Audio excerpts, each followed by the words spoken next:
Hello, I'm Jason with MathTutorDVD.com, and today we're going to begin a journey talking about the software program called MATLAB.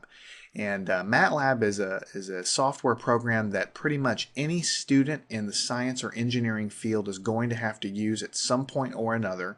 And it's also a software program that's used by pretty much almost every professional engineer out there, from mechanical engineers to electrical engineers to computer engineers. It's just a super versatile platform to do your work. And so that's why most students end up using it during a class at some point, and you'll be expected to kind of know how to use it once you get out into the real world. Now, at its core, MATLAB does math. It lets you do things like, complex calculations and matrix math, calculus, and so on. It also has a lot of really powerful plotting functions built into it.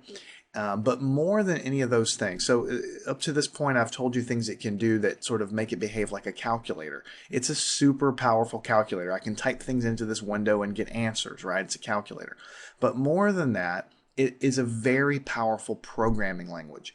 So it combines all of the power of the math engine with the power of a really sophisticated programming language. So I can write my own programs and store them in different files and make very complicated math simulations of whatever it is I'm trying to do. And that's really what makes MATLAB work and what makes it powerful. And at the end of the day, when I've done my computer programs and I've simulated what I'm trying to do and I've got my answers, it has some of the most powerful plotting features of any program ever built. So I can make three-dimensional plots, two-dimensional plots, scatter plots, and just look at it in different ways.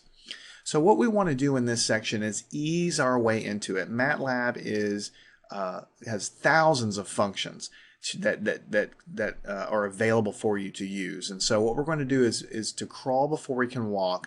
What we're going to do in this section is just do an introduction to the user interface, to all these windows here. It looks a little bit intimidating when you fire it up. And if you work with me through all the lessons that follow, we'll go through the functions, the core functionality, and before long you'll get confident with MATLAB. It's not that hard to use, to be honest with you, but it is intimidating. So when you fire up MATLAB, this is the screen that you typically have. And by the way, I'm using the latest version of MATLAB. So your version may, by the time you watch this video, it might look slightly different. If it looks slightly different, don't worry about it. The things that we're going to type in here to get it to work are all going to work just fine for you, even if your layout looks slightly different.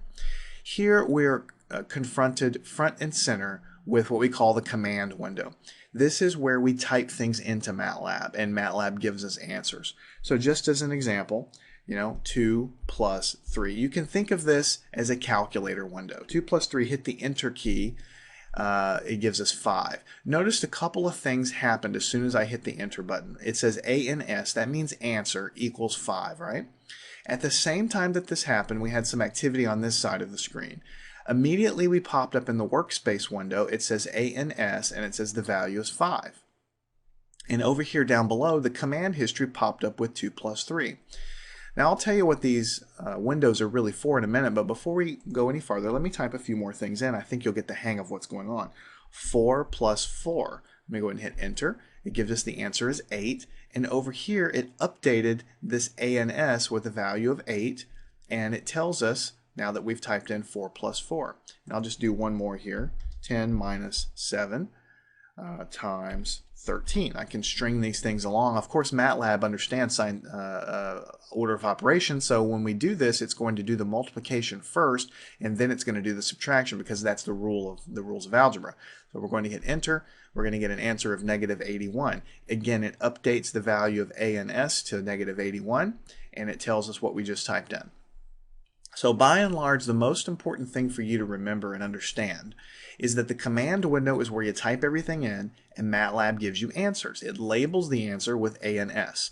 Okay, this workspace window up here, as we work more and more with MATLAB, is going to become very important. What it is a list of variables in your session, in your current working environment. That's why it's called the workspace. The only variable that we have right now is ANS. That variable is just generated by MATLAB. It holds whatever the last answer is of what we've done. So first of all, the last answer was 5 because that was our first calculation. And then the last answer was updated to be 8. And then the last answer was updated to be 81. It constantly gets updated depending on what we type in. That's why the value of ANS kept changing over here.